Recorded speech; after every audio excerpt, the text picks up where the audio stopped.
பரிசுத்தம் என்பது ரொம்ப சுலபமா வந்துராது பிரதர். போராட்டம் வரும் உன் பரிசுத்தத்திற்கு. நான் உபவாசித்து ஜெபித்தாலும் 41வது நாள் போராட்டங்கள் எழும்பும். சொல்வாங்க பரிசுத்தமா வாழ்றதுலாம் ரொம்ப ஈஸி. நான் சொல்றேன் ரொம்ப கஷ்டம். பரிசுத்தத்துல போராடி உன் பரிசுத்தத்தை நீ காத்துக்கொள்ள வேண்டும். ரத்தம் சிந்துகிற அளவு பாவத்துக்கு எதிர்த்து நில்லுங்கள் என்று வேதம் சொல்லுகிறது. போராடி தான் பரிசுத்தத்தை நம்ம காத்துக்கொள்ளணும். You have to fight against sin. போராடணும் sister. You will have a prayer. வாசிக்க சில நேரங்கள் போராட்டத்துக்குள்ள கடந்து செல்ல வேண்டியது இருக்கும். பைபிளை எடுத்த உடனே ரெவெலேஷன்லாம் கொட்டாது. You will not open the Bible. ஆழத்துல இருக்கக்கூடிய ஒன்று. ஆழத்துல தான் இருக்கும் பொக்கிஷம். கடல்ல முத்துக்கள் கரையோரங்களிலே இருப்பது அல்ல. ஆழங்களுக்கு நீ செல்ல வேண்டும். Have to go into the ஆழத்துல போய் வலைகளை போட வேண்டும். You have to fish in the depth. ஆழங்களில் தான் உனக்கு கிடைக்கும். Deep sea. சில நேரங்கள் வேதத்தை தியானிப்பது என்பது கடினம் போராட்டம்.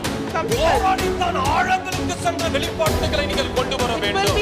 தேவனுடைய சமூகத்தில் நீண்ட நேரம் காத்திருக்க வேண்டும்.